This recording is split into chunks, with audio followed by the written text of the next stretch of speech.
And we are going live with the Scallywags Sketchcast. Hi, everybody. This is Darren J. Gendron, hosting another week of the lovely Scallywags Sketchcast with my favorite co-host ever, Obsidian Abnormal. Hey, everybody. What's up? Oh, how much did you think I was just going to go to the special guest instead of talking about you?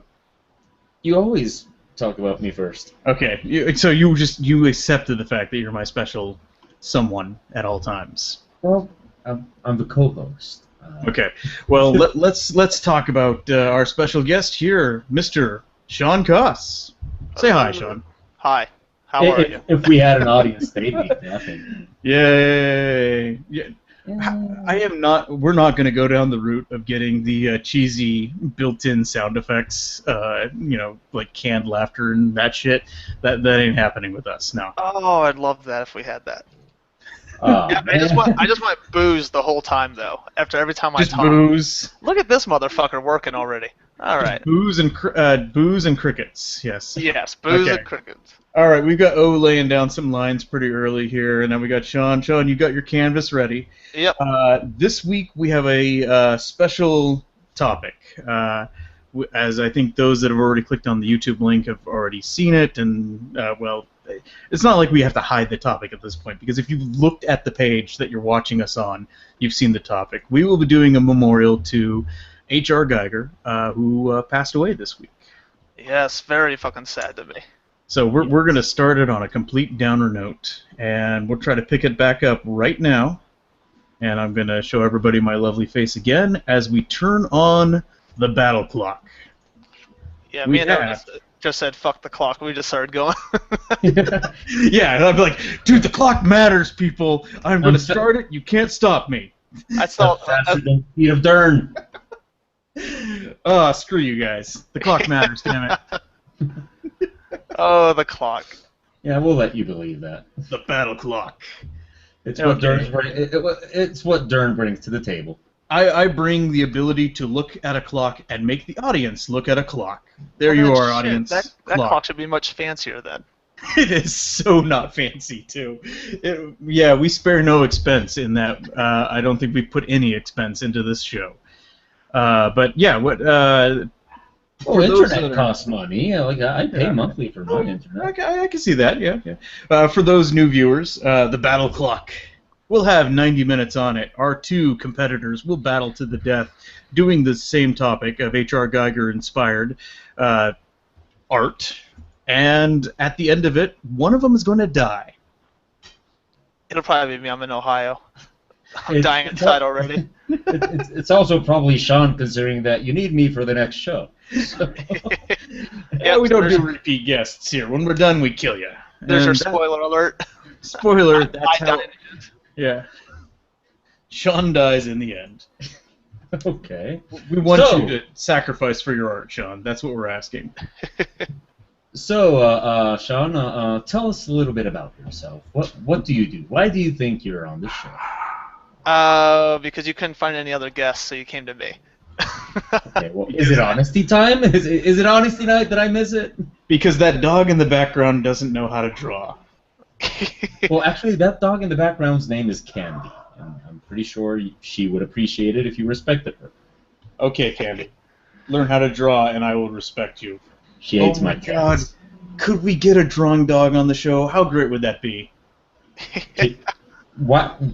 If we had a drawing dog, why would we need to be making some crummy internet show? We'd be rich. Oh no, we would just carnival style, big giant bus, travel the world and show the amazing drawing dog and sell the pieces of art for like $500 a pop. Actually, 500 is probably low. I know this. So do we also build a time machine to go back when that could be done? Like travel around? What do you mean? With a circus thingy? Smash, it's not 1930, son. No, Yeah, I'm no. Every day is 1930s for me, apparently. I'm ready to just be a circus geek right now. Do some sword swallowing, some bearded lady action. Actually, oh my gosh, for all of our European fans, good on you guys for voting a bearded lady for winning Eurovision. For everybody else, Don't bother learning what Eurovision is. Did you know she's of Colombian descent? Oh, really? Yeah. She's. I can tell with that facial hair. Yeah. We like our woman bearded. Yeah. For those that don't know, Eurovision is a weird combination of a singing contest like American Idol and Europe geopolitics. So it's literally the worst thing ever while doubling back around and becoming one of the greatest things ever. So I have a feeling one of the reasons she won was like an extra fuck you to Russia, because she's very openly, ambiguously gendered, and it's something that I could just see Vladimir Putin getting really pissed off about. I mean, she's not really Colombian in the sense that Cristina Aguilera is not really from Ecuador. True. But her parents are supposed to be Colombian. Kind of like how Madonna's not from England, but somehow she has a British accent. I think it's a little different. I think with Madonna, she fucked Guy Ritchie enough times that she got infused with England.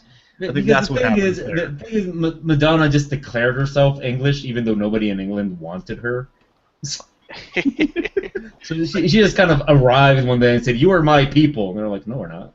No, please. No. You're totally my people now. Didn't she try doing that with Argentina? With was it Evita? Evita, yeah. Don't cry for me. There was so much crying. Like Madonna singing in Spanish is so fucking amusing because she does it so bad. And the thing is, she's been doing it for a while. Like La Isla Bonita is horrible Spanish. It's really cool. It's a lot of fun. It would be the equivalent of if she just started speaking broken English. I get enough of that here already. Hell, I speak broken English if you get enough drinks in me. We actually can verify this. Yes. Yes. Connecticut was a hot mess. I'm amazed. Shawn, have we even admitted to which comics or what comic you're a part of at this point? No, I haven't mentioned it. We were focusing on the intricacies and language barriers of Madonna. Yes, we probably should at least point out who the hell you are, even though our first question out of the gate has already. Most people are probably going like, "Who are these two fucks?" Yeah.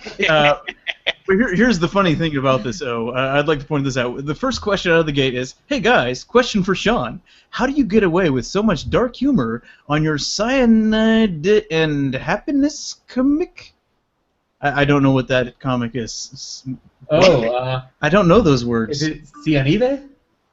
Yeah. Cyanide Happiness? and Happiness. Wait, is this a question that they were asking? Yeah. That actually was a legit question. How do you get away with so much dark humor? Oh, because it's the fucking internet. We can do whatever the fuck we want. Yeah. Now, here is the kicker for longtime fans of the show. For some fucking reason, that question's not from a Cyanide and Happiness fanboy that's like, "Oh my god, I gotta watch Shawn on this show." That's from Mr. Zuniga. Well, why can't he be a Cyanide and Happiness guy? Well, he can. Every single time I wear one of my Cyanide and Happiness shirts, I get comments. Yeah, but damn it, Zuniga, you're our fan first. Stroke our ego first, then say hi to the guest. Yeah. Every time I wear those T-shirts, I get a bunch of comments here about T-shirts, "Oh, that's an awesome comic," and I'm always thinking, here in the unit where I live.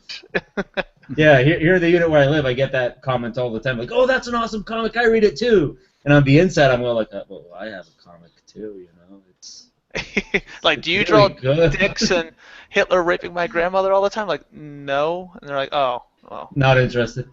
Yeah. I'm sorry. I only look at comics that have to do with Hitler raping grandmothers. Mm-hmm. Yeah, it's what I live for. By the way, a quick heads up for the viewers at home. Right now, we're looking at Shawn's screen. I'm going to toggle back over to O's. I bet they're very glad you told them. Well, this way, we haven't actually figured out how to put names on people's channels yet. If we actually had into it, so I haven't. It's going to be very difficult to figure out. It actually is really easy to do. It's just you're a bunch of artists, and I don't want to have to explain it to you guys. So I just let you just sit there and draw pretty. That's all you guys got to do. Yeah, don't challenge our inferior artist minds. Yeah, I'm not gonna lie. Like, this is very intimidating for me. I do a lot of live paintings at like local shows, but doing digital, I feel like it's my first time. And It O feels is like taking very. my virginity. Oh wow, how sexy. And I'm just sitting here watching. Okay, so here's the interesting part. Now, anybody watching right now that comes from like they saw like, oh yeah, fuck yeah, Sign On to Happiness, I love that thing. They make all the jokes that I like, and they're probably seeing something very different right now. Mm-hmm. So why don't you tell us a little bit about that? Like this is like the other style that you have, and Yeah, this is actually like my style. I met up with Chris Wilson, who's like one of the original creators of Silent and Happiness, through of all places MySpace, because he's a fan of the same kind of artwork I'm a fan of, and that kind of kickstarted my career with them. He was very generous and offered me a position to work with all the kind of merchandise designs, and then eventually the TV show. So, but this is more my stuff. Like, I've always drawn dark shit. Usually a lot of fetuses. I would spend a lot of time doing. I was still am a huge Tool fan, so I did a lot of focusing on like the fetal development stages of stuff, and then anything kind of fucking dark. gotta But love some Tool videos. yes, I used to grow up watching all the Tool videos. That's all I'd watch. I was a typical Tool fan. Just that's all I'd listen to on a non-stop basis. Was just Tool, Tool, Tool. And, Did you even start like practicing jujitsu like the main? Actually, yes. I did about 4 years of jiu-jitsu. I currently do kickboxing. Awesome. Mm-hmm. But yeah, I love contact sports as well. Wait, on top of drawing creepy things. did you guys not actually know that you both like have this weird connection? This is something that you guys have never brought up before? No, no, I'm just finding out that we have that in common. Oh, do you do the same thing or just the I Tool did 4 years of capoeira. Nice. I did 9 years of kung fu. Let's see. A year of MMA. Then a year of aikido, and right now I'm in jiu-jitsu. Nice. Mm-hmm. Yeah, I stopped doing the jiu-jitsu only because I was so worried about screwing up my hand that I draw with. Oh, you shouldn't have said that, man. I know. Now Darren is gonna get all worried. No, not, I like the kickboxing because I've fractured my one foot, I think, sprained the other one, but I don't need my feet to draw. I was worried when O was doing mixed martial arts. That was when I was worried most that he was going to injure his hand. And yeah, I was really just worried about hand, arm, collarbone. Like, keep that whole right chunk okay, and I'd be okay. But he would tell me about how bad he was at it. And I'm just thinking to myself, like, you are just begging to be broken at this point. Oh yeah, but you gotta learn somewhere. Yeah. You gotta learn somehow. So. And I'm more okay with him doing more martial arts instead of mixed martial arts, because it feels like there's actually tradition and skill involved in teaching that. And I don't want to piss off MMA guys, but at the end of the day, MMA guys are really just focusing on the best, most effective way to cause pain. Yeah, well, I mean, I guess it's not very old compared to. Yeah, it still needs some tradition in it before I feel that it's safe. I feel that it's safe for my little boy to go into. Well, what can I say? It's yeah, like Darren says, I'm not very good. Well, you only told me that you weren't good at the MMA stuff. I was actually giving. Oh no, I am actually very good at kung fu, but okay. But the thing is, when you train martial arts, you can actually emphasize in different aspects of it. And in kung fu, I wasn't that much of a fighter. I was more of a form martial artist, which is basically when you just do like choreographies and make them look pretty. I'm very good at that. Okay. And for some reason, I'm like checking the clock now. Somehow, it's only just now. It's 13 minutes down, and you guys have already just been like tearing up the line work. Yeah, I don't really do a lot of blocking in. I was actually just having this conversation with Chris yesterday about blocking in and painting without lines, but I always draw with fucking harsh lines.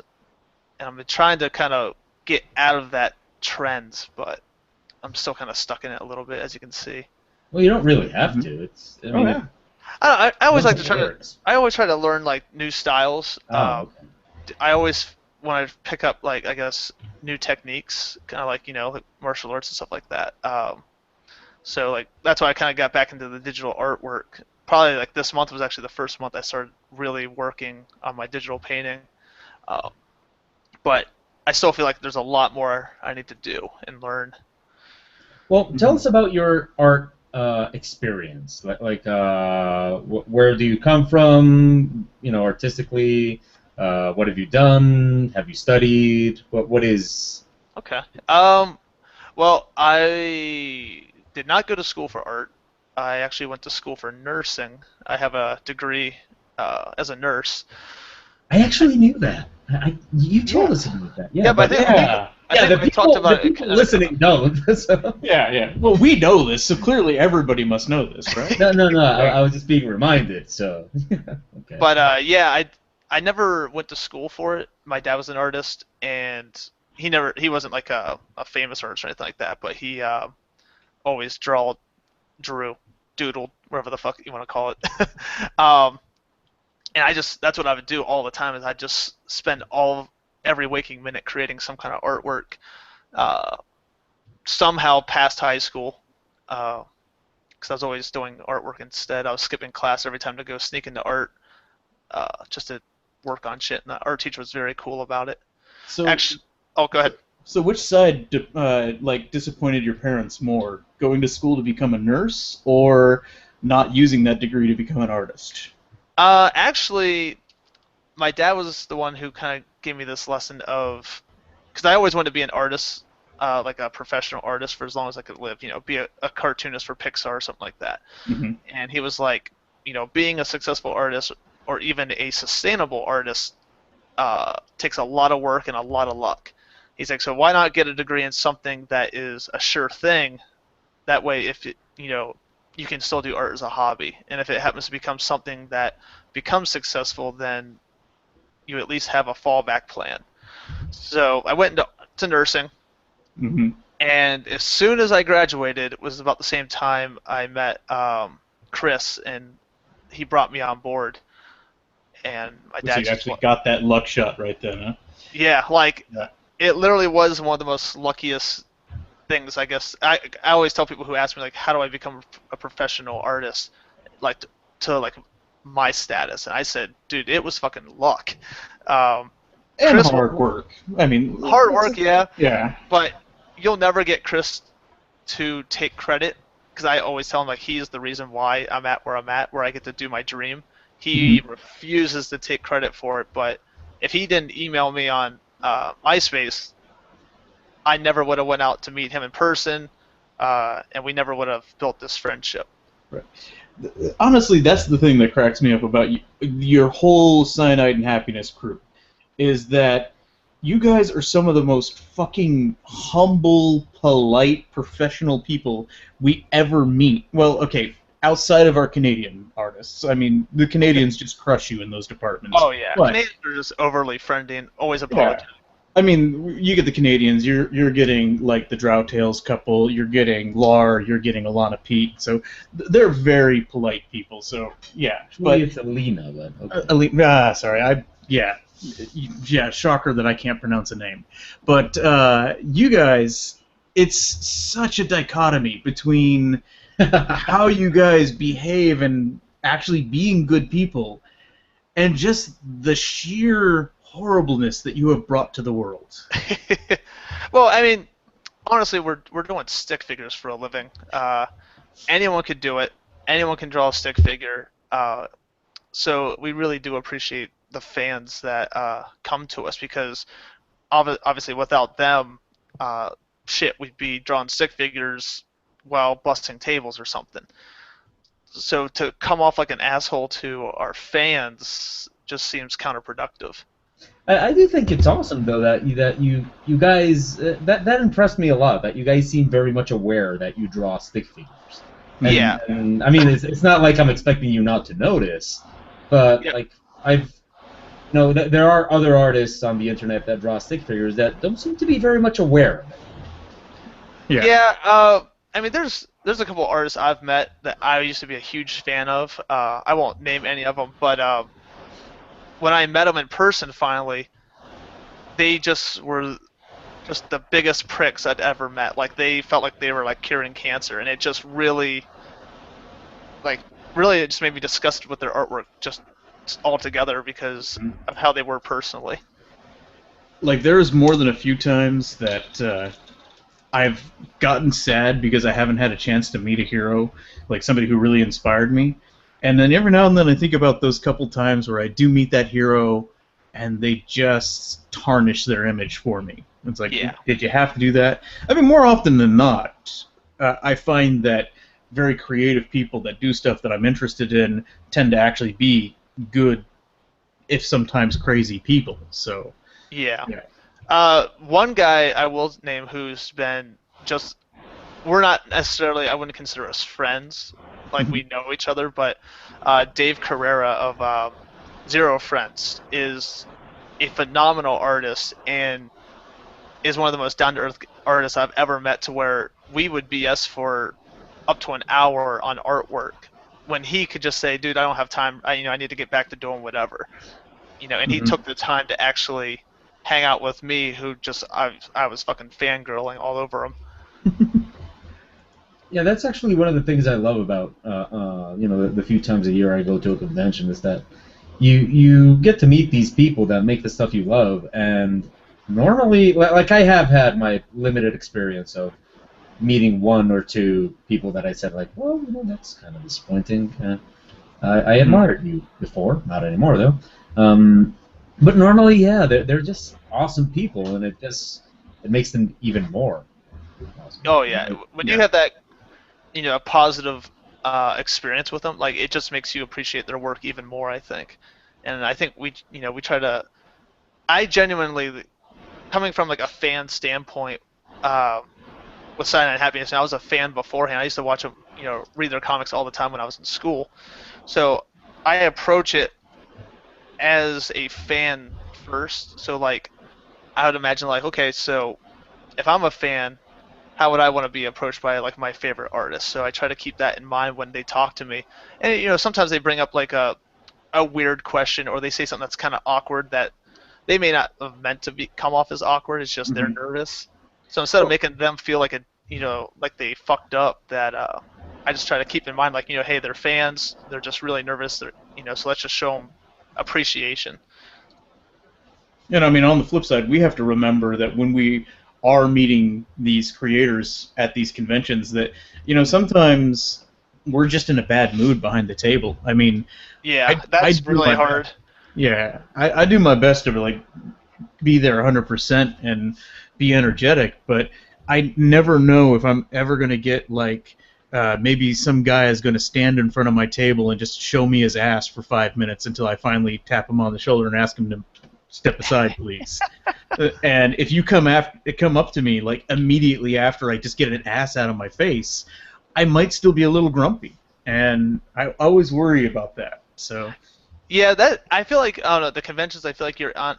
It's almost like you're playing a small, like, B movie part, where you're just putting on a decently happy face for the fans, even if you are, like, usually on Sundays, like, we're all hungover and just feeling like complete trash, and but we're putting on the a face for the fans, especially because it's usually Kids Day, so we have to be, like, extra peppy for them. Yeah, I don't think O cares about the Kids Day part.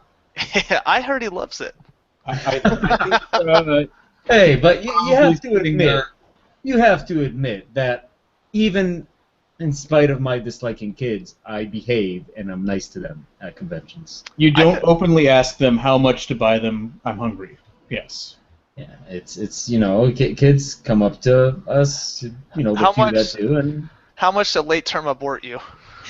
And just actually, hold a coat hanger next to him. Just start moving it towards the Yeah, ear. I Yeah, bet you. I bet you'd have a fan who'd be like, you know what, $50, all yours, have at it. well, no, I don't know. You signed the corpse. Yeah, but no, I mean, come on, Darren, admit it. Like, even though I don't like him, I behave. Ode is very well behaved, especially Well, around kids, and well, every yeah, now and because then.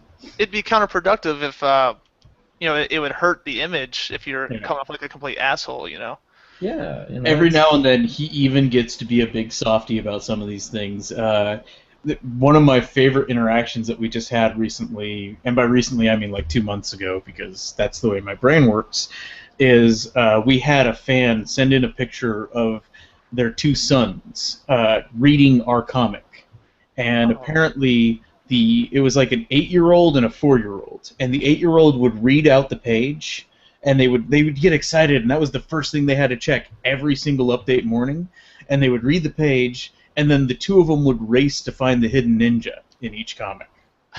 That's awesome. Yeah. And so O just had to sit there and be like a big old softy when he heard about that. So yeah, and it was hilarious too, because his reputation of hating kids was so much that when we got that message sent to us, it was so apologetic, saying, "Look, I'm so sorry. I just had to share this with you because I know O doesn't like the kids, but is this like is this a well-known thing? That that I don't like kids. Oh yeah, I'm not apologetic about it at all. That's awesome. I don't like. I try not to tell people like if you have your kid there. Yeah. I don't tell people like, oh, I don't like your kid. Yeah. But man, I hate your kid. Yeah, like especially yours. Like, look at him. He's shitty. No, I what the normally hell? keep it to myself if your kid is there. Oh gosh, Shawn, seriously, hold on a second. What? Did you just freak me out on purpose, or what just happened there? I pretty much control backspace and completely filled my whole image white. Okay. For a half second, I thought we just lost 25 minutes of your work there. Okay. That would not be the first time. Why don't we all take a quick moment to say hello to our sponsor, Control S. Control S, preventing you from swearing. Or if you're like most of the world, Control Z? Yes. Well, undo as well, yeah. Well, actually, Photoshop autosaves now, so it's not. Oh, does it? Okay. Yeah, it does. Oh, so usually if I lose like a piece, I'll like cut myself and just not even try back for it. And you don't want to know about the autosave because then you won't have an excuse to cut yourself. So, yeah. Okay. We'll let you remain a 13-year-old emo girl. This finger sucks. I'm looking at this finger I'm working on. I was like, this finger's terrible. I'm blocking it out. Fuck you, finger. Stupid ass finger. Oh man, that fourth knuckle is gonna bother me so much until you fix that. This one here? Are you gonna redraw that finger, or are you just gonna? I don't know what I'm doing. Right now he's got 3 fingers, and that one was all mashed in. I don't like it. I gotta fix it. Yeah. Okay. Don't cut yourself yet. We'll save that for the end of the show, just for maximum ratings. Let's see here. Yeah. Oh yeah. By the way, if you, dear listener, do cut yourself, please like, comment, and subscribe. Oh yeah, yes. Speaking of the like, comment, and subscribe, you can also ask us questions directly through our Google Plus page, which has been surprisingly quiet. You bunch of voyeurs. What? You just gonna sit there and watch us? Well, do we have any questions on our YouTube page? I haven't checked the YouTube comments in a little bit. Well, maybe you should. And I'm about to give up on. I normally also keep the Twitter page open to check to see if I'm getting directed any comments, but. I am going to ignore that for now, and let's see if anybody's been hiding questions in the comments. If I knew how to work my fucking tab button, I would throw my fans a bone and tell them how to get here. But I have no idea how to do it. How to work your tab button? Yeah, like how to send them like a link to this. I am terrible. I am like so digitally inept. This is very unexpected, but I did not expect it. You are right now our second most Luddite that we've ever had on the show. Second what? Second most Luddite guest. I have no idea what the hell that is. A Luddite is a sect of religious people that don't do electronics. Oh, yeah. Yeah. I'm It's like Amish light. Yep, very borderline Mennonite. Mm-hmm. Yeah, I mean, you're actually using the Photoshop, so you have that up on Danielle Corsetto would have been is the winner of Luddite of the Year. Oh, is she? That's hilarious. Well, how does she do her comic then? She draws it on paper. Does she? Yes. Oh. And then scans it in. No shit. Okay, we have a question coming up, and it is... I'm going to swear that this is a real question and in no way product placement. Hey guys, I was wondering, I want to get the Bonebreaker Volume 1 book, and I was wondering if the sketch you get for an extra $15 is an actual sketch or a finished illustration. Product placement. The sketches will be probably one-color sketches inside the book. We have a page set out for O to do a sketch on there. It's going to be like him sketching a ninja, or him sketching one of the characters from the book, or I know there was a third thing, and I seriously... Oh, yeah, a skull, because I figured, yeah, that way O can draw a skull. Knowing O, he's probably going to spend about 20 minutes to 40 minutes on each of these sketches, which that's an O sketch doing 40 minutes, so draw your own conclusions. This is where he's at with 30 minutes of working on H.R. Geiger-inspired art. Am I right on that, O? Yeah. Yes. Hey, so what do you... I don't know if this is a proper question, but what do you guys charge for your sketch book? Book with sketch?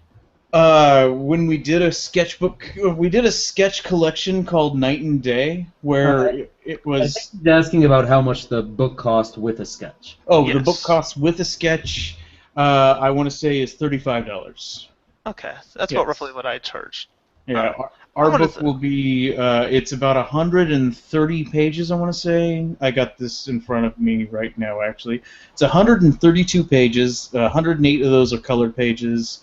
It will have about 96 pages of comic story. It'll have behind-the-scenes sketches. It will have all the prose stories that we did in the past year. And for the extra 15, yeah, O will sketch on the very first page of it. And you know what? I'll even sign it, too. Yeah. And we mixed our blood with the ink. Yes, we did. Yes. Oh, some Darren Hess style stuff. Some very special blood ink. Please don't do any voodoo curses on us. Yeah, we were inspired by Kiss. Yeah. I'm not a big Kiss fan, but you know they did mix their blood with ink. That's part of it. You know what? If you give us an extra $20, I will put a mustache hair in the book. How much for you to not put the mustache? Yeah. How much is the book without the mustache? Yeah. Which nose is this coming from under?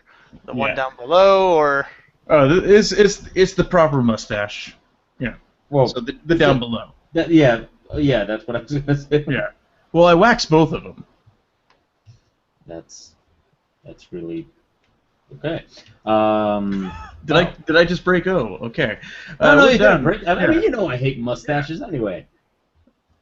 No, I didn't. I tolerate them. You love my mustache. I do not love your mustache. You draw it all the time. Well, because you have it. like if I don't draw you with one, it wouldn't be you. It would not be canon. I'm jilted now. No, don't be, dude. It's okay. I don't like babies either, and you have two of those. Well, yeah. I'm working on the vasectomy on my side. You know that'll happen soon. Oh, I'm doing that quick. I'm gonna be doing that real soon. Oh man, there's a part of me that wants to be an ass about it, and just I want to make sure that I didn't screw up on this number 2. You know, I want him to at least be reasonably okay. So as soon as I get enough personality out of Monty, then I'm like, okay, yeah, don't have to do over. Yeah, he hasn't quite proven himself. That made you sound like Dad of the Year there. Okay. Yeah. Prove your ability to not have to be replaced, kid. That's right. Yeah. Darwin. No, I thought you knew that. I do not like facial hair. I did not know that. Yeah, I you really couldn't didn't. tell. O has no hair on his body. I've checked. I just thought it was full hair jealousy. Okay, I can see hair jealousy. Yeah. I do not have hair jealousy. The reality is O actually could grow a fairly good mustache. Yeah, I can grow a full beard if I wanted to, but I've seen his stubble lines. Yeah. It is itchy as hell. I do not enjoy facial hair. Yeah, my wife is not a big fan of facial hair. Yeah, that's the other thing. The girlfriend doesn't like facial hair either, so... I'm just seeing the comparison of, like, Shawn agreeing, like, yeah, my wife doesn't like facial hair either. So he could, like, yeah. O and I, for those that are writing /fic, do not make out. There's no kissing involved. Yeah, I'm Darren's internet wife. Because let's be honest, like if we were a couple, I'd be the wife. I would be Darren's internet mistress. I do want to touch back on the product placement really quickly. That $35 package, it also comes with an 8.5 by 11 print of Weretiger that O put together a while ago. On the Sketchcast. Yes, so he did that on a Sketchcast, and that actually will be signed by that'll be signed by just O. The books, both the $20 and the $35 come with that print during the pre-order, and both pre-orders will be signed by us. So there you go. That's product placement for you. That's the end of the product placement section of this podcast, unless we would actually like to do a little product placement for Shawn, because something that I don't think a lot of the internet knows, like they know that you do the voodoo that you do with Cyanide Happiness, but you've got your own thing at the same time. Yes, I own a clothing line with one of my close friends called Any Means Necessary that pretty much has all my creepy artwork on T-shirts. I also have a book out. It's my second book. It's called Scars and Sketches. It's just a collection of the past year's sketch work, tattoo designs I've done. And I'm currently working on my third book now. Right. But go ahead. I was just going to point out, like, for those that don't know, the difference in what you do for Cyanide and Happiness versus what you do there is really night and day.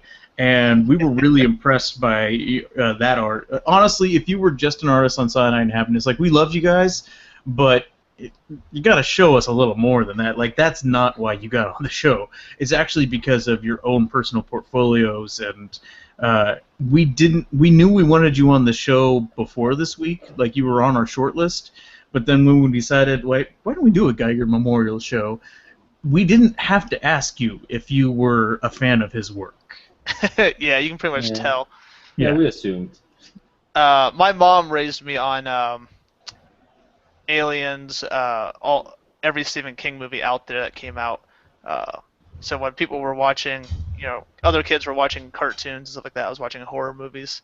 Holy crap, your mom is awesome, but fucked up. I'm gonna be okay with this, actually. Like, between your mom and your dad, like, at some point, I really would love to do a panel at a comic book convention where it's just parents of comic book creators. That would be awesome. And, like, the comic creators could send questions up to the panel but wouldn't be allowed to be on the microphone. I think that would be a very bizarre, interesting panel to watch. Wait a minute. And this idea, the parents are there? The parents would be the panelists. Oh, yeah. Okay. You put the parents up on stage and have them explain, what they know about their kids' work. Yeah, because the fun thing would be, I have to be honest, I love my parents, but I don't think they have the complete grasp of what it is I do.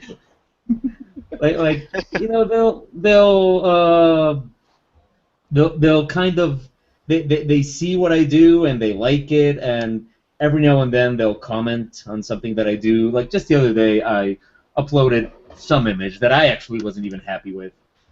And my father actually called me and said, and to congratulate me for the image, and said, "Oh, you definitely have to frame that one."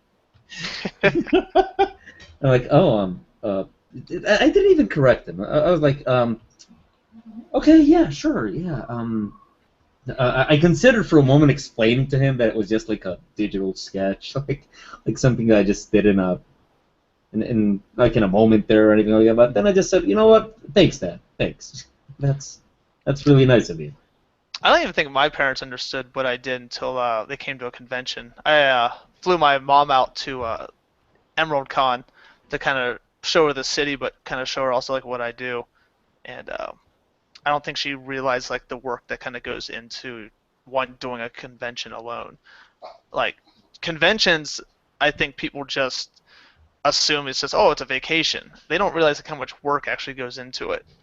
Oh gosh, yeah. Like it's work. It's fun work, but it's work. Yeah, I get that a lot since normally I have to miss classes in order to go to conventions. You know, the classes that I teach. Yes. You know, every now and then I've gotten a comment from a student or something like, hey, you know, so we don't do any work until you get back? Like, no, I'm gonna leave you guys work to do. Like, if you're taking a vacation, why can't we? because it's not a vacation. Yeah, it's my wife usually comes with us to the conventions. Obviously not this year, but when she would, like, it's a lot of work. Like, she has to do the crap part of the job, which is, you know, make the sales and answer questions, while I just get to sit back and draw dicks all day. You guys, you do a massive amount of dick drawing from your booth. Yeah, I feel like that's my fault. I've been told to like, sure? I've been told to cut back on my dicks, or at least dick it down a little bit. At least the detail of my dicks, because I was putting veins and. This is a conversation I would have loved to hear. Like, Shawn, like, well, look, I know we're cyanide and happiness and all that kind of shit, but dude, come on. Well, it wasn't even so much that we. I think it was in San Diego a couple years ago. A girl came up. I think it was a girl. Some kid came up and wanted a picture, and they said make it offensive. So my first thing is Jesus, Hitler, you know, penises. And I think we ended up getting a letter in the mail or email a couple days later from the mom who saw it. And, you know, again, we always try to make sure that our fans are happy, even the fans' parents. So I believe Rob or Dave drew them a whole new one that was a little bit cleaner for the mom's sake. But yeah, they're like, hey, dumb it down on the dicks there, buddy. I like how it's a little bit cleaner, starting with Jesus, Hitler, penises, which, by the way, worst dildo shop ever. Oh, yeah. You don't want to buy one from Jesus, Hitler, penises, because, I mean, first off, the nails. Oh, yeah. Just really uncomfortable. But I do think it is amusing, and that might be something, you know, worth a story later on in life. Like, yeah, you know, cyanide and happiness decided that that I was going a little bit overboard. Well, the way isn't Chris that like described Hitler it to telling me. you like, well, yeah, that would be like Hitler telling you like, dude, you know, I know we're evil, but come on. But dude, dumb it down there on all the hate. Mm-hmm. Yeah, it's just the way we talked about it is we really like to focus on our humor, and we like to try to find stuff that's hilarious. That's not like dicks to me are just always funny. Like you can always make something funny, just add a dick to it. So like, I try to make jokes without sexual references sometimes to see if I can actually do it. Feel the same. Mm-hmm. Yeah, well, it's definitely much harder for me. But Somebody love that part in Superbad with all the dicks. oh yes, that's one of my favorite parts of it. I still laugh like an idiot every time I watch that part. And the end credits, I love that part. Oh yeah, the end credits are fucking hilarious. See, to take a quick dong break real quick, I do want to point out that it has been, we have gotten a couple comments from a one Lara de Souza. Yes! Hello, Who Laura. just pointed out he is watching us on YouTube right now, and he shit. says he has no questions for us, that we're all open books to him.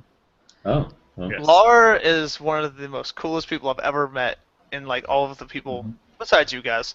And his art style is just, it kills me how good he is and how quick he is. Yes, and for those of you guys out there that after you've bought a copy of the Bone Breakers and after you've bought a T-shirt from Shawn, if you still have some cash in your money, you have to then give it to Lar. He's currently raising some money for charity to fight MS. You can, I would say, just look up his Twitter account. It's Lartiste. Like if you take the word artist and put L right in front of it, that'll get you to him. He's an amazing artist, and even better, if he raises enough money for to fight MS, he will be cross-dressing as Sailor Bacon at conventions this summer. And I love seeing that man in a dress, so let's definitely throw some money his way. He's got some nice legs. He really does. And again, it brings it back to the bearded lady. He makes a lovely bearded lady. Yes, he does. Yes. And we have a +1 question waiting for us. It's actually a good one, so we can give some extra credit to Mr. Zuniga for this. Okay. What is your favorite character from your own webcomic? From Bone Breakers for O and I, and for Cyanide and Happiness for Shawn. Okay, I'm going to let Shawn go first, but I'm going to answer it for our comic, and I'm also going to answer it for his. Okay. Because I do have an actual favorite Cyanide and Happiness character. Alright, so my favorite character, and a lot of people won't get it, but Chris came up with a guy named Aw Man. It's A-H Man, as in like a superhero. And just, I don't know, the stupidity of the character. He's a superhero. It's just like, oh man, and that's it. That's all it is. But for some reason, I fucking love that character, and he's only done one of them. But yeah, that's my character. That's my favorite character from ours. A lot of people would probably say Purple Shirted Ice Stabber or Ted Bear, but I like to dig a little deeper. Well, my favorite Cyanide and Happiness character is Sad Larry. Yeah. Yes, I love Sad Larry. And I can watch the first Sad Larry short, just I'm sick of your shit, Larry. Yeah. I can watch that like 1,000 times, and every single time I will laugh my ass off. I just love that short. We actually got a lot of negative comments with the Sad Larry Christmas special because they said it was too depressing. But it's did nobody answer like, well, his name is Sad Larry? Yeah, it's like it's not, everything works out for Larry. But yeah. So what's your guys' favorite character of your comics? Okay, Darren, go ahead. Oh, fuck you. Oh, man. It's so easy to say Weretiger to this answer, but at the same time, like, there's a little bit of... at the moment, it's probably Lizzie. Lizzie, the lizard folk warrior, in that, and it's unfair of me to say this because I'm thinking about what happens in like the next 10 pages. And yeah, that's cheating. Yeah, it's so cheating. But what's been done so far? Like I've been reading over book 1. It's so easy to say Weretiger because it's his book. Like it's his character arc. It's him overcoming bullying and him finally having a reason for being called Weretiger, like as his name, and. I like that arc. I think O knocked it out of the park with the art and the emotion on the page. But in the very near future, it's going to be Lizzie, and 2 years from now, it's always going to be Princess Glitter Sparkle. Well, she's your baby, so. She's my baby, but her story doesn't get to roll out as quickly as the other characters.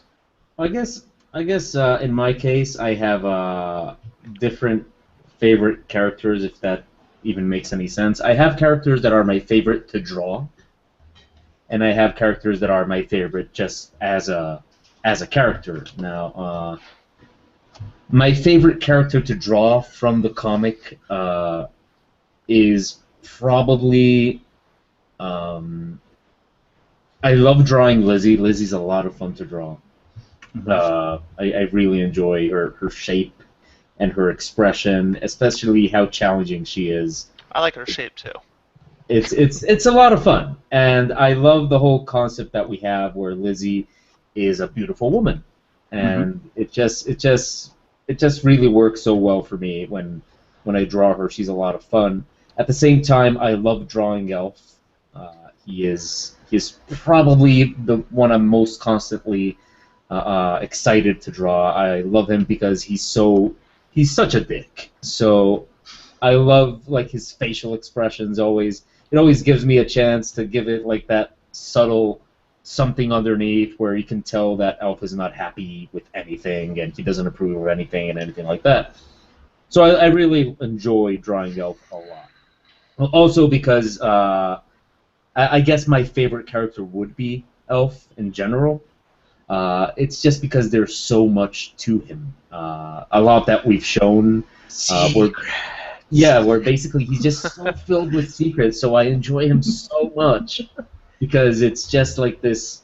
It's this character that I get to draw a bunch of secrets into him, and if you check out the comic later on, when you find out what those secrets are, you're going to see that the secrets have always been there. So it's awesome to me. It's a lot of fun.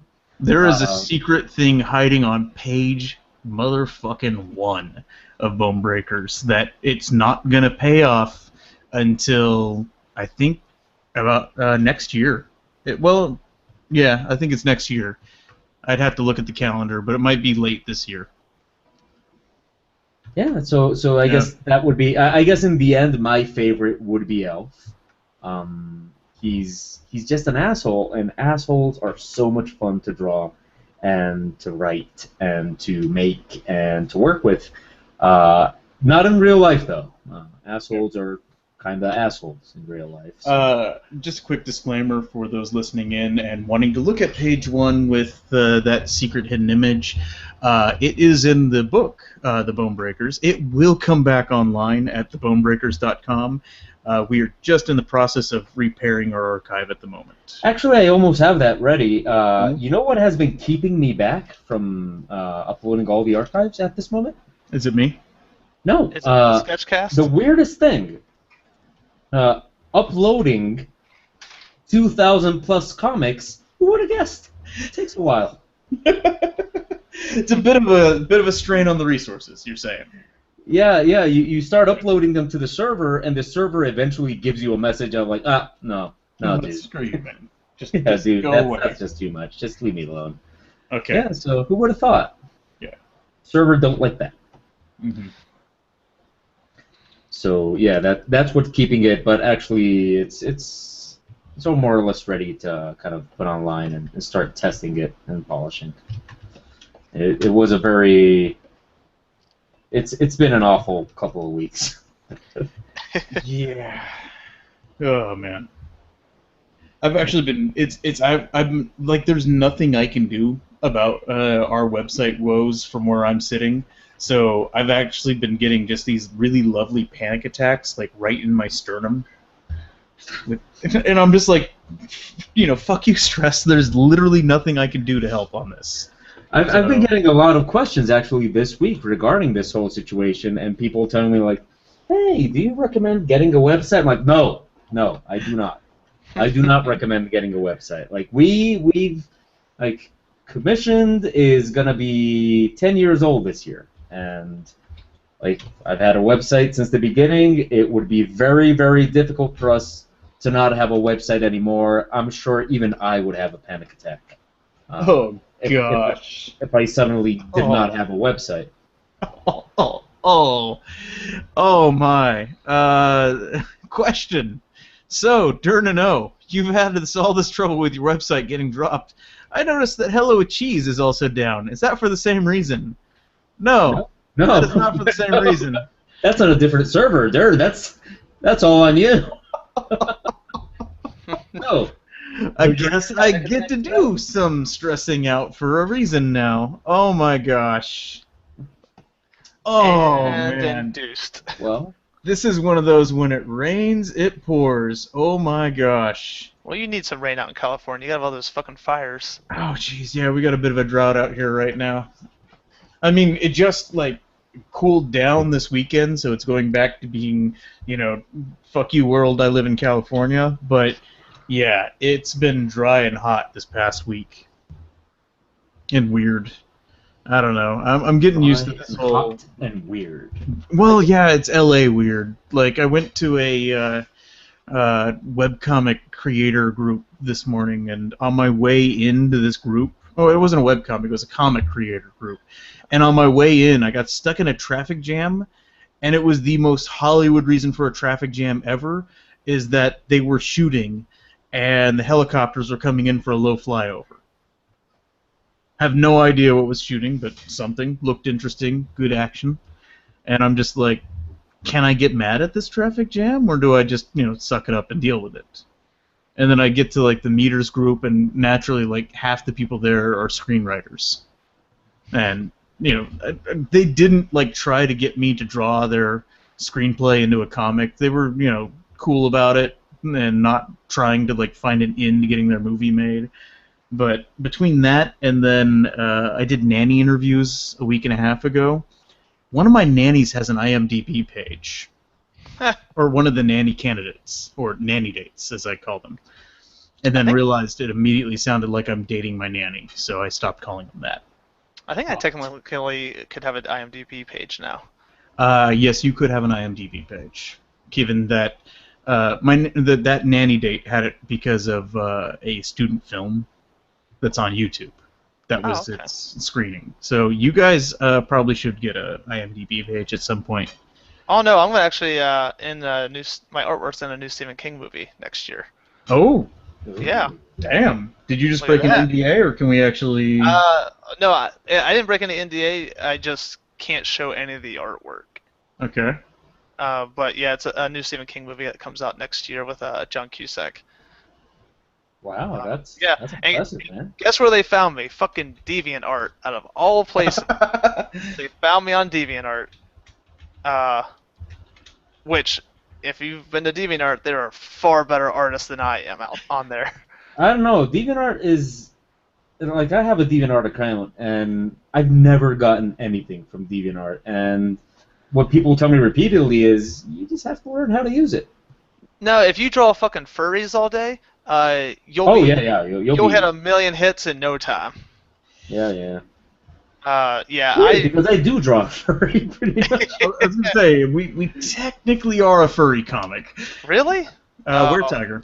Well, I'm done. It's one of those. You know what? It's one of those things that I think that they have a minority in their culture that gives them a really bad rap, and it's kind of like bronies, kind of like that. Exactly like bronies, yes. And it was one of those things that it's like. Just got a weird comment in saying don't date nannies, but why not? Well, because I love my wife, for starters. Well, okay, if you're gonna put it that way. Yeah. But yeah, it's one of those things that I like. Look at that small subsection. They're the ones that will go to the conventions and not take care of their costumes. But most of them, like most furries that I know, take meticulous care of their fursuits. And but see, those people scare me. Like when they have like the no. When they have like the whole suit, and then you like when they show you like how they care for it, and they like build these like PVC subframes to like air it out and Febreze it every night. Like those guys are cool to me. That means they have a hobby and they're respecting it. They're not just doing it because they're like kinked in the head. Yeah. I don't know. If internet has taught me anything throughout the years, it's don't mess with furries. Well, don't mess with any particular. Don't mess with people's hobbies. Like if they're doing something and it's not hurting you, let it be. But if they're not cleaning their fursuit and it's day 3 of a convention and like an anime convention and they're in the elevator with you, that's messed up. Then fuck them.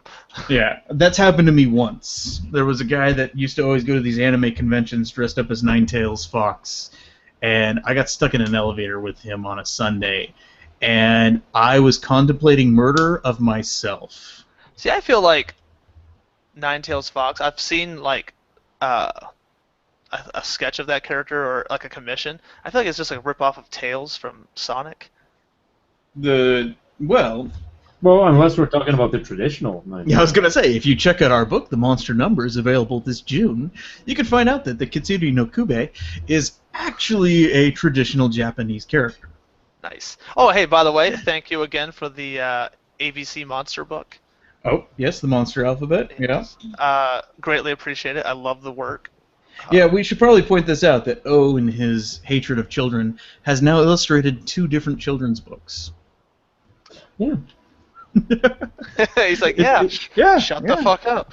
It's like it's post-traumatic stress syndrome for him at this point. Like, yeah, that happened. Okay. Yep. Like, I'm gonna. Don't know how, but that happened. Okay. Yeah, somehow he talked me into that, and it happened. Yeah. I like how O's so great with color, and I'm like, fuck color. I'm going black and white. Well, technically, like, it's not really color. It's just not black and white, but it is monochromatic. Okay, that made no goddamn sense. He's using one color. It's not black and white, but it's not black and white. It's not black and white, but it's not color. Not using multicolor. He's using one. The monochrome. Yeah. Yeah, it's just that I normally avoid using black and white. Yeah. But I do like to, monochromatic work is just so beautiful, and I agree. I completely agree. So it just gives you, and for the subject matter, it just works so well. I would not imagine Geiger doing like something particularly colorful. I would love to see him do something colorful.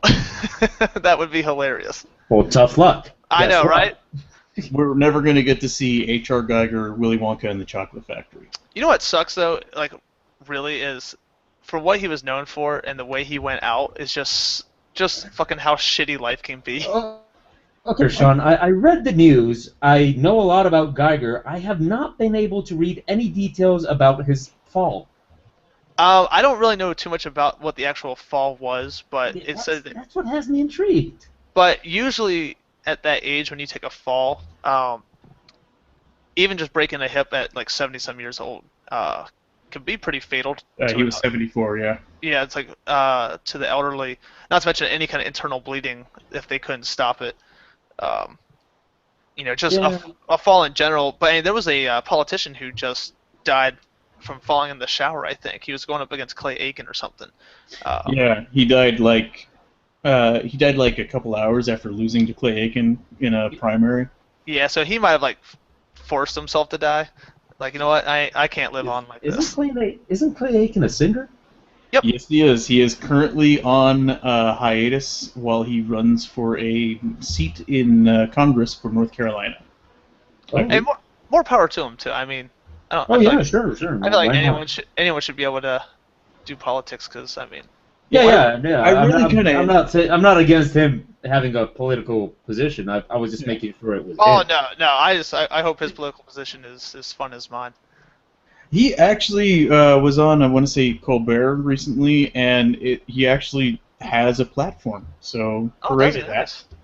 But why the hell are we talking about this when we were? We were talking about the guy that fell in the shower because we just kind of was washing it off. That's my ADHD right there. Yeah. So no, but I was very intrigued about like under what circumstances he fell. I don't know if it's very morbid of me to want to know exactly how Geiger fell.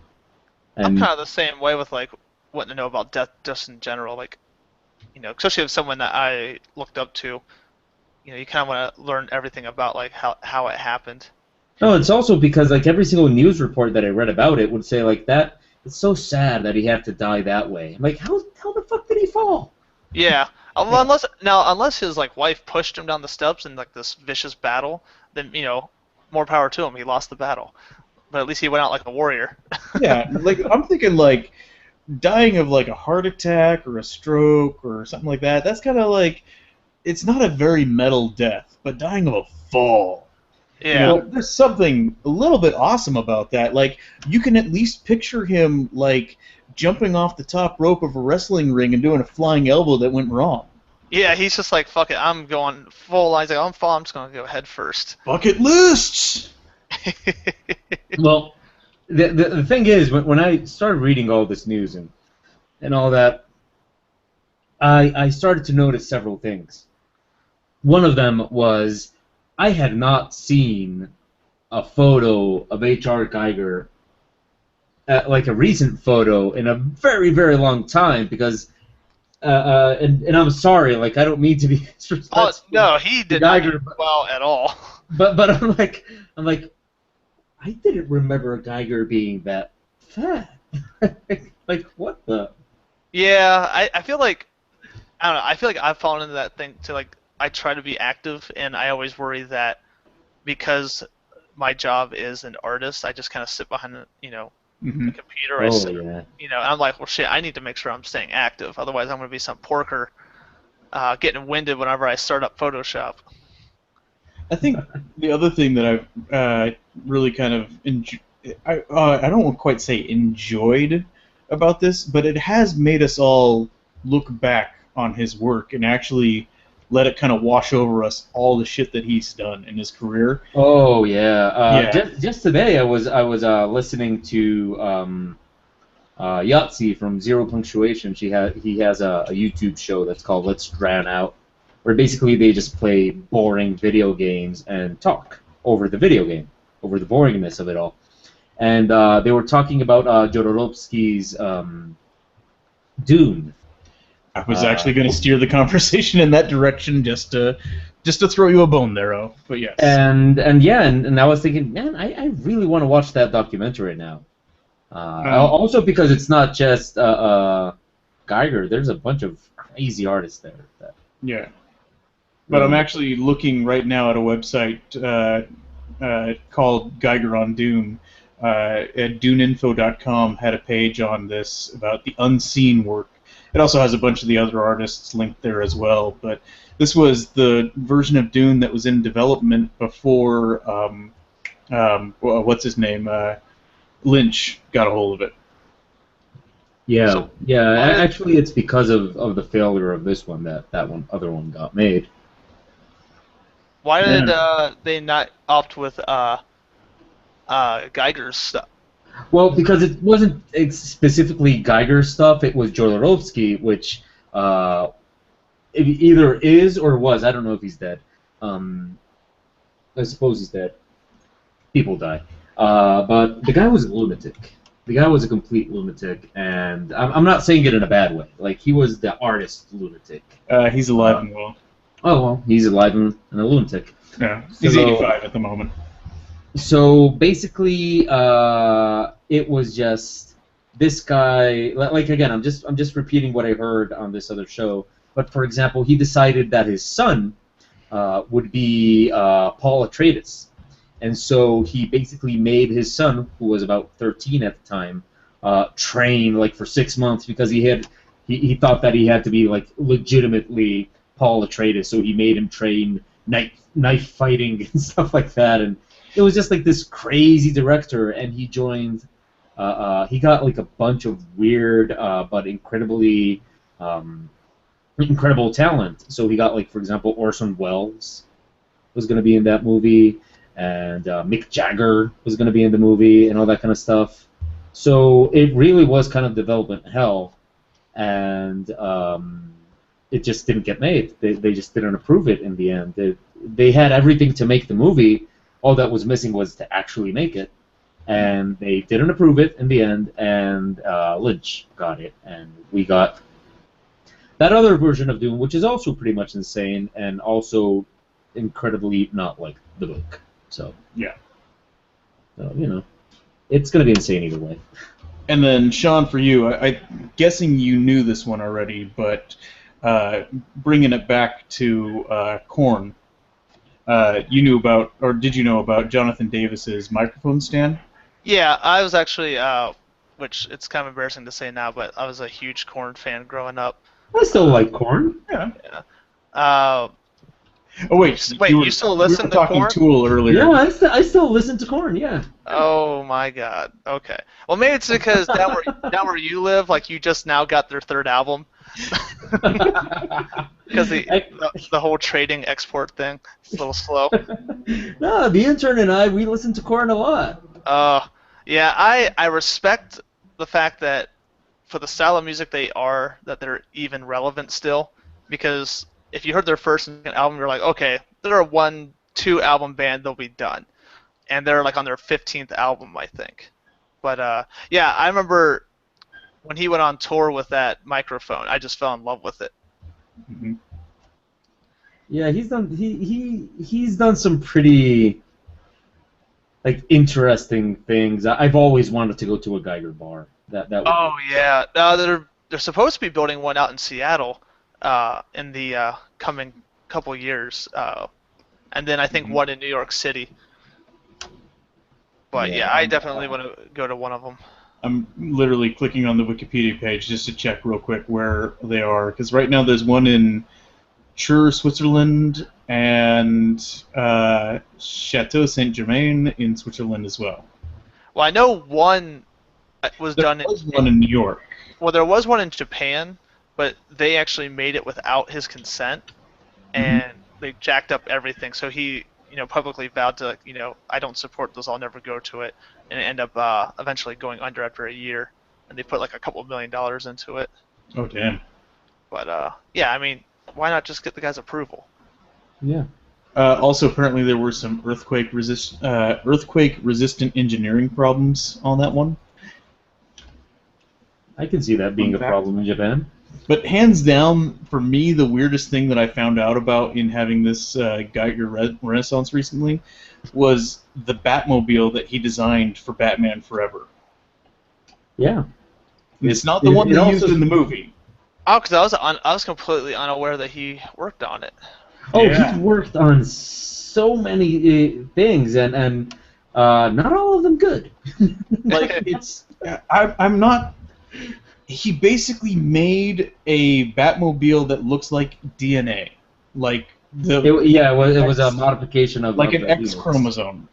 Oh, that's gotta look awesome. And it's an 8-wheeled thing with just like a big giant globe in the middle of it. It's so sexy, and and then we got basically just take the Tim Burton Batmobile and ventilate it. Yeah. Yeah. I don't know. Ever since Batman 2 all the way to Batman and Robin, the Batmobiles increasingly look, and I know they're made by different people, but looking more like a penis each time. It looks more like a sandal. A sandal.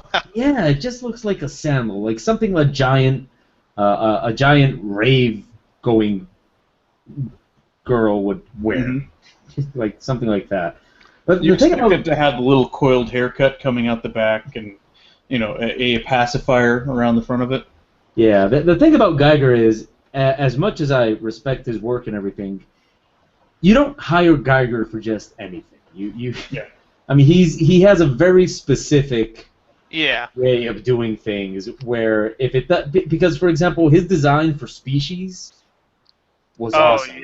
The movie sucked, but the design... the movie was terrible, but the creature design was awesome. Yeah, but it is very, very much Geiger. I mean, it's not. I mean, he did not deviate from what he did. He was very focused. It just seems like they would want to use it because of how much it had to have cost a shit ton of money to hire him on. I mean, he's not. I don't see him as being a cheap artist to hire. I don't know. Maybe he owed a favor. Yeah. I do want to say there's 18 minutes and 45 seconds on the battle clock. Nice. I'm telling you, I've really enjoyed this. Awesome. Can you have a little less surprise in your voice when you say that? It's more so on my fear that I was gonna self-destruct live. On just be like, I can't fucking do this, man, and just start fucking drawing dicks everywhere. Which, by the way, would have worked. Like, we would have taken Geiger dicks. Like, that would have been a whole other type of thing. Like, I mean, I still might. I might be able to throw. I got 18 minutes. I can put a dick in here. Just turn the head. The back of the head becomes a giant dick now. Let's see. 18 minutes on the clock. It's dick time. Dick it up. It's dick o'clock. It's Odong 30. Oh man. Okay. As always, when we go to dongs, we have to just completely abruptly change topic with another question. Okay.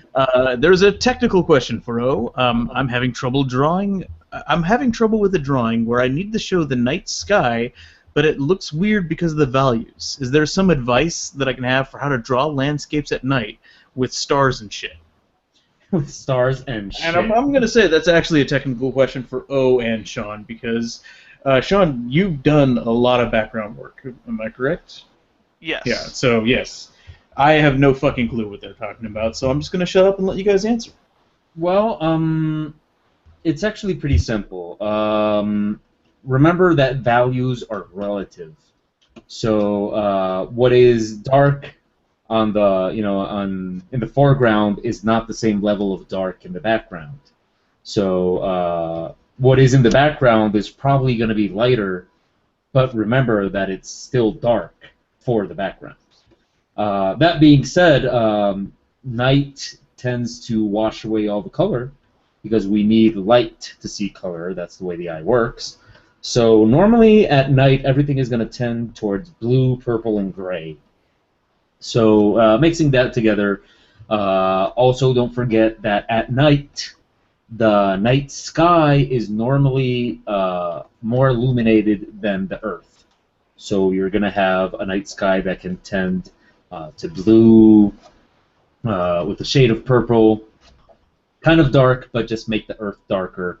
And as long as your colors are not very saturated or anything like that, you'll have a nice night effect there.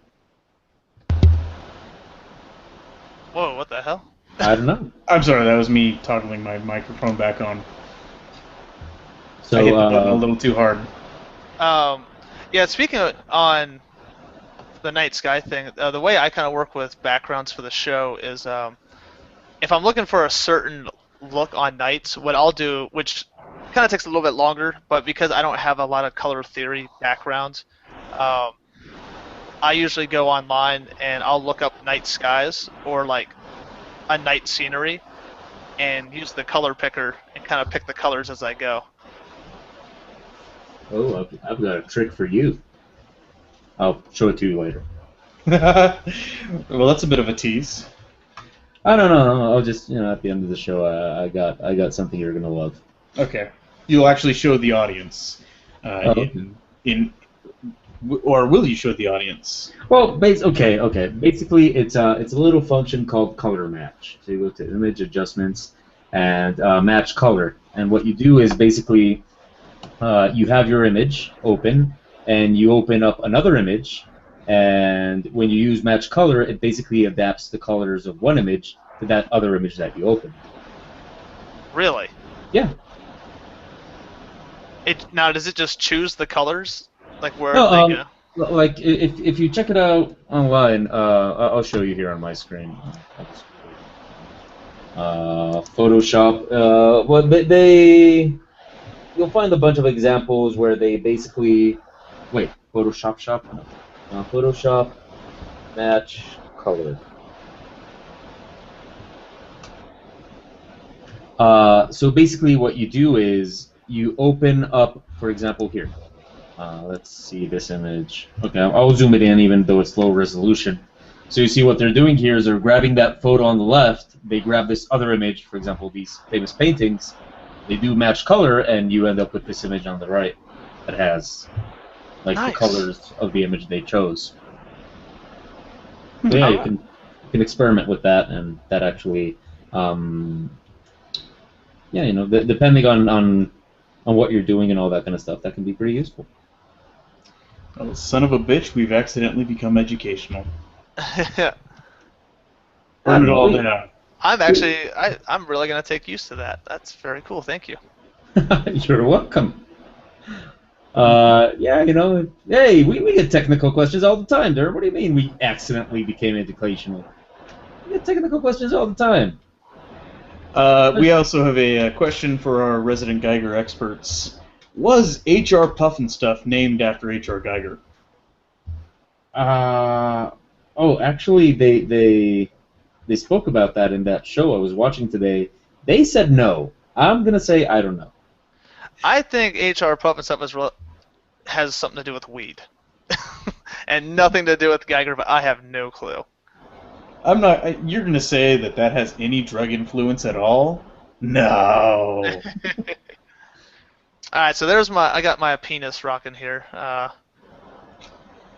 to That's pick it up in evolved, record man. time.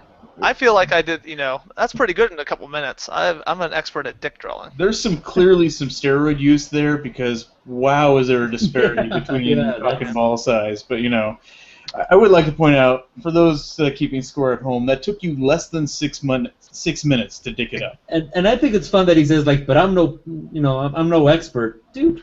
You draw dicks all the time. You're a go-to dick guy.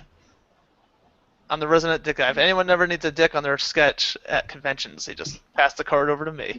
I'm gonna have to do that sometime. Just like move over to your table with an unfinished sketch and go like, Shawn, can you help me out with my dick? I need some help with my dick, Shawn. I would take it in pride, both hands. Lovely. So you guys are doing San Diego, right? Yeah, we will be doing San Diego. We're actually getting closer to where I think we're going to reveal the secret plan of our booth, which has right now the code name Balls Deep. Yes, and I've heard it, and it is fucking hilarious. I like how you opened that question for us. So are you guys doing this? Oh yeah, and then you're like, yeah, I totally heard the secret plan of how you guys are doing San Diego. Yeah. Way to destroy the magic there, Shawn. I'm all about magic destroying. There was another bird. He killed the other one. It's actually preparations for San Diego have become a very important part of my life lately. Yeah, you're actually like trying to get in shape for it too. Yeah, it's not fun. See, I feel like you were already in shape to begin with, or maybe just you wear well-fitted clothes. And a girdle. And a girdle. No. It's just that you can be like in clothed shape, but being in good enough shape that you can actually like show your body. And it's actually in my best interest because since I'm like so tattooed, people normally ask a lot to see like the tattoos, and it's kind of it kind of gets old to just be always embarrassed to show like the rest of my tattoos, since the ones on my torso and my back and all that. So I figured, hey, it's about time. Let's just get like in shape. Besides that, I have a very, very sporty girlfriend. She's a roller derby girl, and she's part of like the Colombian team. She's gonna go to the roller derby World Cup. She's gonna be competing in that in December and all that kind of stuff. Oh, cool. And she's like incredibly fit. She has like the abs all marked and all that kind of stuff. And it gets kind of to a point where you're like looking at that and you're like, what am I bringing to the table, man? I like how somebody might have started listening to that thinking that you're bragging about this, when in reality you're actually complaining about it. Yeah, it's kind of, I mean, don't get me wrong, like I love that she's that way, but it does kind of make you look at yourself and go like, I am not, like, this is not like an even relationship. Yeah. And she's way harder than I am. And since you're my internet wife and you'll be showing off your tattoos, I will be showing off my scar. Yeah. Sexy scar. I actually think scars are sexy. I'm I think the jury is sexually aroused I'm going to be by yours, but yeah. Like, I don't know if people are going to be that excited to see my H.R. Geiger inspired body art now. Yeah. Where now my torso has a zipper. Yes. I'm guessing Shawn actually doesn't know why, so we will tell him about that later instead of doing another thing on it. So, what's that? At this point, I'm noticing I'm just going to change topics. We've got about 8 minutes left, and the short version is he had his appendix removed. Yeah. Yeah. You already showed me the scar. Remember at Seattle? Oh shit! Yeah, you've even seen the scar. Yeah. Sure. Come on, you've been doing that at our table, man. No, I went over to their table and showed them the scar. Oh, okay, so that's their problem. That was at Emerald City. Nobody knew where my table was. Yeah. It was the secret mystery table. Was that the downstairs action? That was the. You know what? I'm not really going to complain about it because the folks at Emerald City, they really helped me out and they made sure they did treat me right. And I was one of the last people to get a table at that show, but they still were able to fit me in. But it was the worst location in the show. Yeah. It's the price you pay. It was downstairs, and I think about 2/3 of the people at WonderCon didn't realize there was a downstairs, and it was behind a pillar, and we still had a great show. So, hooray! Yeah. Yeah, hooray. Hooray! Hooray. Okay. Okay. Hooray. So, I like now you got about 7 minutes left, so you're just kind of figuring out how to appropriately frame the dick. Yeah, I have a huge fascination with geometry, and another artist I follow, whose name is Metin the Third, he actually does a lot of stuff with Ben Templesmith. He is phenomenal at it, and it makes me sick how good he is at it. And I stopped doing it for a little bit, and then after seeing his work, it kind of inspired me to keep, bring it back. Okay. But it just, just little additions for the backgrounds, because I really don't put a lot of sceneries in the back. All my guys are like free form. Yeah. O is going no background today also. Yeah, I'm just focusing a little bit on the lighting here, and I'm trying to keep it on the character. Now we were talking a little bit about conventions, and I know we had I've gotten to see you this year at Emerald City, and last year we did shows in Connecticut and San Diego together. This year you're taking a little bit of time off, right, Shawn? Yes, I got some stuff going on in the personal life that is gonna prevent me from going to the conventions I'd like to. He has been revealed to be the Zodiac Killer, so he's gonna have to go to trial. That damn guy had to go out and say that he knew who I was. Yeah, that's like that's like the 7th person I think to admit that they know who the Zodiac Killer is. And it's always like, isn't it always during the anniversary or whatever? Yeah, whenever some media will actually cover it and a book will sell because of it. But yes, so you don't actually get to see the world until October. Yeah, I'll be down in Columbus. Was supposed to do Atlanta next week, but due to stuff that's going on, I could not go to it, which is it was very sad because we have not done Georgia yet, and I was really looking forward to it. But the stuff that's going on in my personal life is way more important than a comic convention. So sorry to people who expected us to be there. Eventually, you guys need to join us for Dragon Con because that show is a hoot.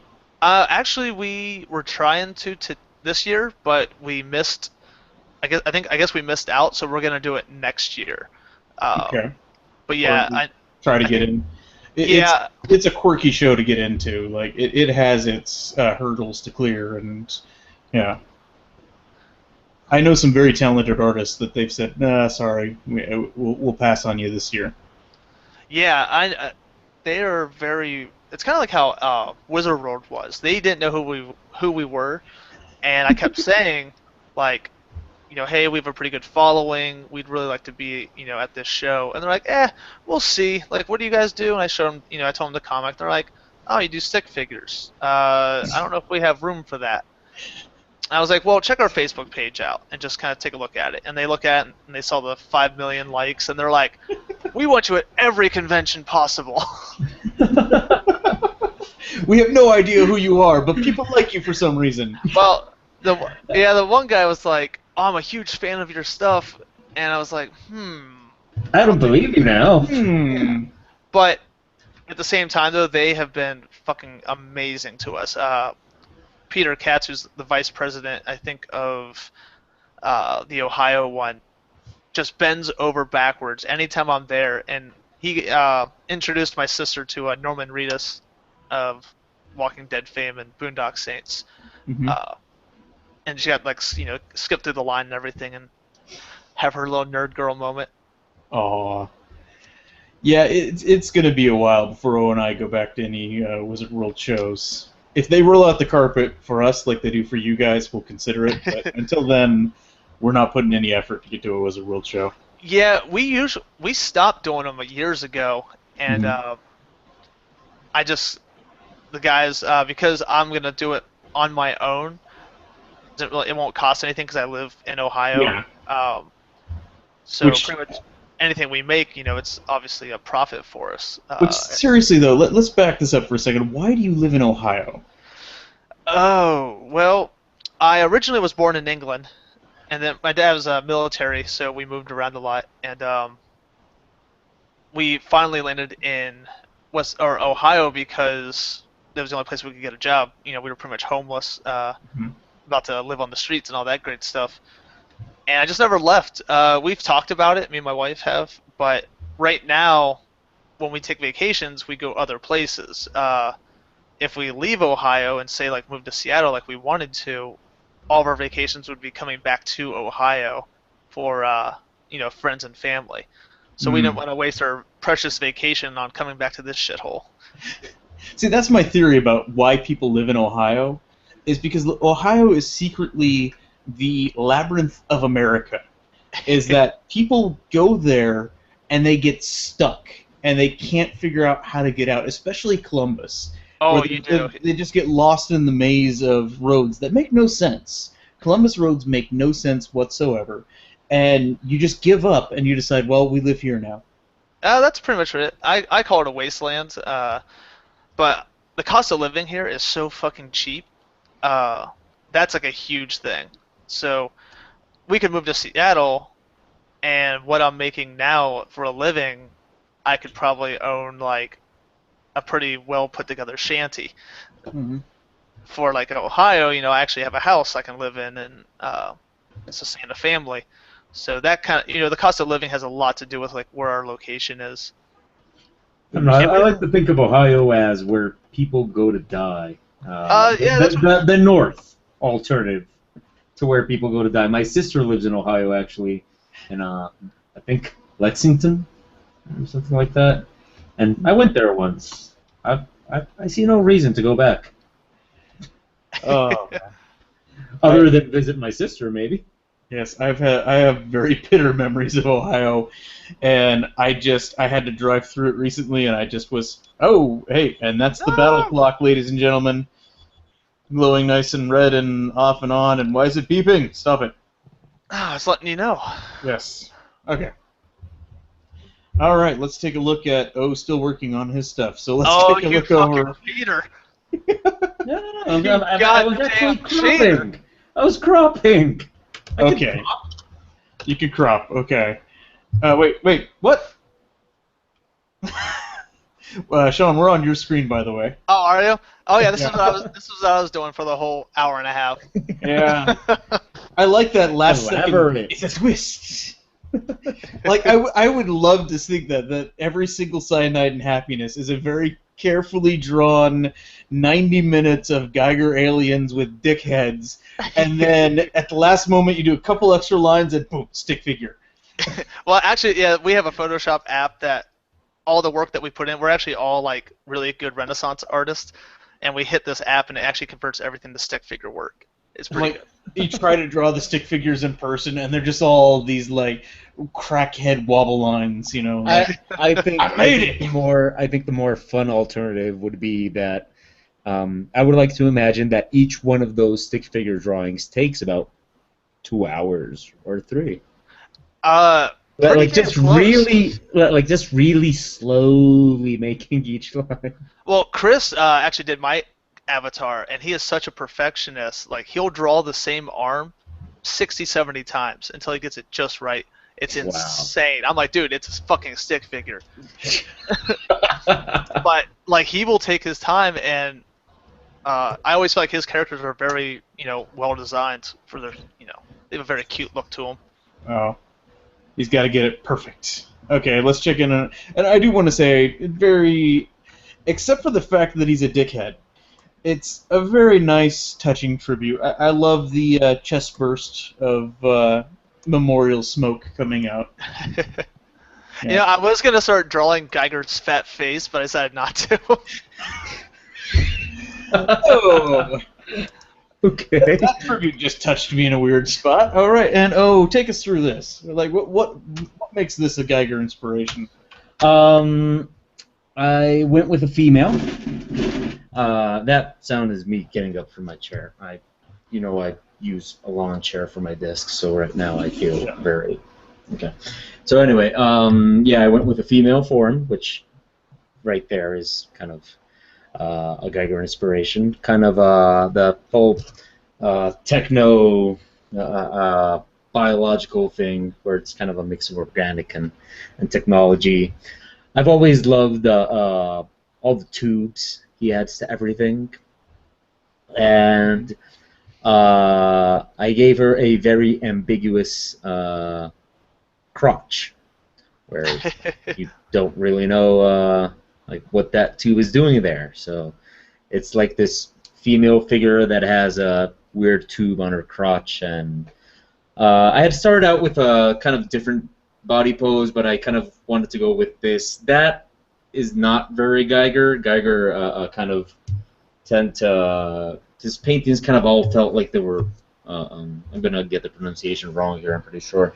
They all felt like they were murals. Yeah. You nailed it. Oh, okay, great. So you kind of look at his art, and it all kind of felt like bas relief murals and stuff like that. So I kind of went with a little bit more dynamic pose where she kind of looks like she's moving or dancing or something like that. That is not precisely very Geiger, but then again, I'm not Geiger, so. So yeah, I don't really mind that it's not exactly too Geiger. The ribs are also something you see a lot. And had I had more time, I would have given it a little bit more emphasis on specular reflection, so looked kind of more metallic in certain parts, and maybe made some of it kind of a dripping ooze. But hey, there's a time limit for a reason. Yes, because when it's done, it's done. Shawn, what would you, if you had more time, what would you do to Dickhead here? I would probably refine the nipples a little bit more. I completely forgot about adding tits. So I kind of threw those in afterwards, and I was thinking about that microphone. I think the head part I probably would have worked a little bit more on. I kind of threw in those white lines. I was going to go back and kind of adjust it a little bit more, kind of like the chest piece and like where the sternocleidomastoid is, but I just kind of fucking left with it. I spent a lot of time on the dick, a whole 5 minutes. Well, you gotta cup the balls. That's right. Work the shaft. Got the balls, work the shaft. Because we spent some time on it during the broadcast, can you zoom in on the hand? My hand? Yeah, your hand. Oh yeah, my terrible fucking hand. How did we finish? Because you did actually, you brought the knuckle back in and you turned it. It does have it. It does have the finger that you needed. Yeah. Yeah. Originally, I was gonna have that finger kind of tucked underneath. This is kind of like these two hand poses are kind of poses I guess I'm infamous for. They call it the West Side symbol. Because of the gang affiliation, I guess, Yes. So West Side, whatever. But it's mostly because it's a very creepy hand gesture, and actually doing it, like if you look at your hands, it's just kind of a creepy look. And I just kind of kept with it. I felt like it fit the Geiger world with the dickhead. Plus, it's a very elegant way of making hands. Like if you look at Renaissance art, they used to do hands like West Side hands all the time. They were all gangbangers back then. Yeah, that makes sense. It makes a lot of sense.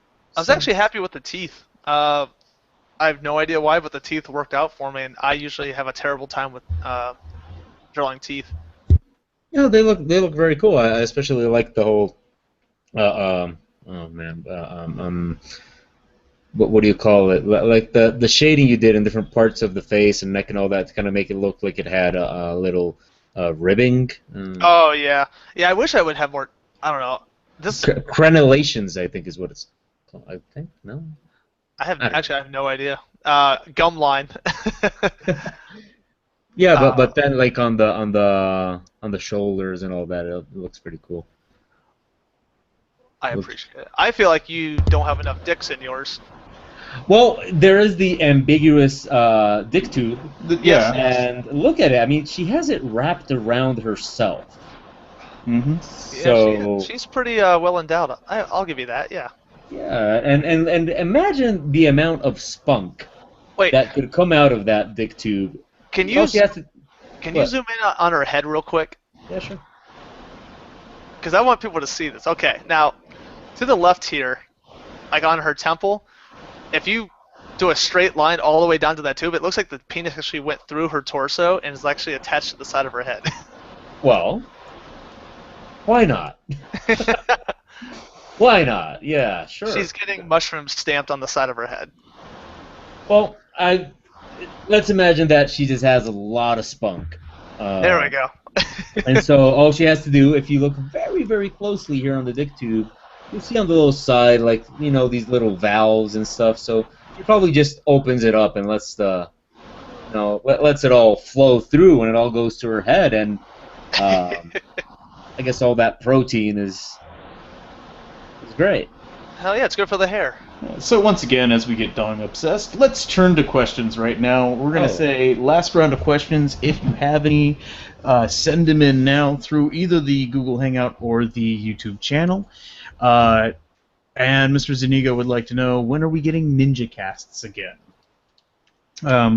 We need to finish up the tedious work of rebuilding the site, because it is incredibly boring to listen to us while we do that. But we are very soon going to be open for business on that. We'll make an announcement. I now actually have daytime office hours, so you guys could actually, so we could actually do this at a normal hour. So the NinjaCast will return. It's just that, you know, while I'm uploading all the images, that kind of it basically makes it so my internet connection is not useless, but it's not good for live broadcast because, you know, it's eating up a little bit of bandwidth, and as you know, most of us don't have a lot of uploading speed. Mm-hmm. So that takes a while.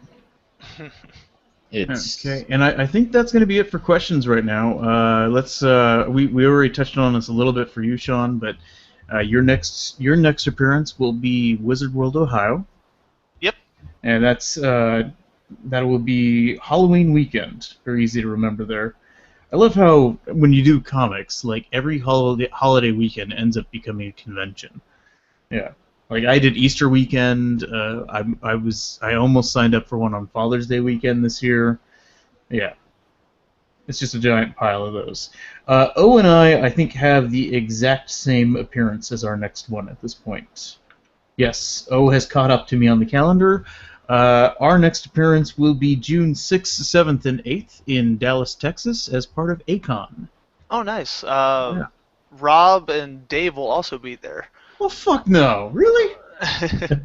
This convention is just getting better and better. This has been... I was going to say worse and worse. No, it's been like 4 sketchcasts in a row where we have found out that another friend is going to be at this show.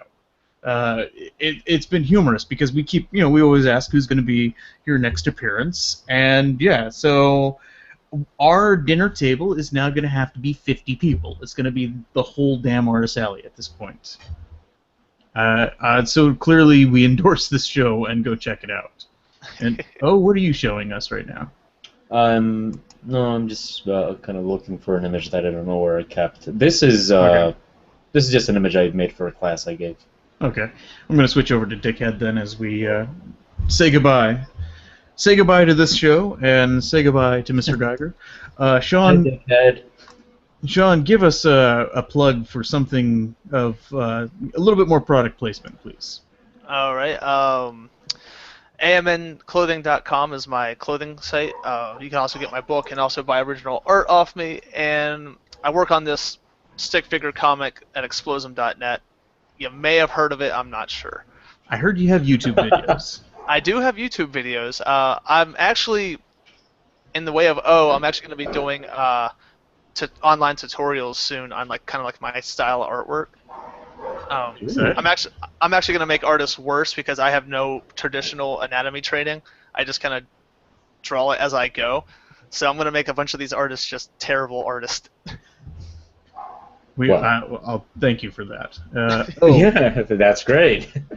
Is there anything that you want to pitch right now? Or do you just want me to pitch it for you? We do a comic. It's called Bone Breakers. It's really good. Last week we were doing some filler comics while I was kind of working on getting back our livelihood. Yes. But tomorrow it's back to Bone Breakers, and so definitely check it out at www.thebonebreakers.com. Mm-hmm. Where you will continue to see what goes on with Lizzie.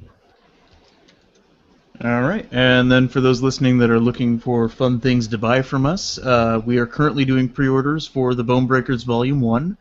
We're almost done getting them printed, and I hope to have them in hand within the next week and a half. Ooh, that's exciting. Absolutely love the way this book came out. It is a beast, and you guys are going to be really happy with it.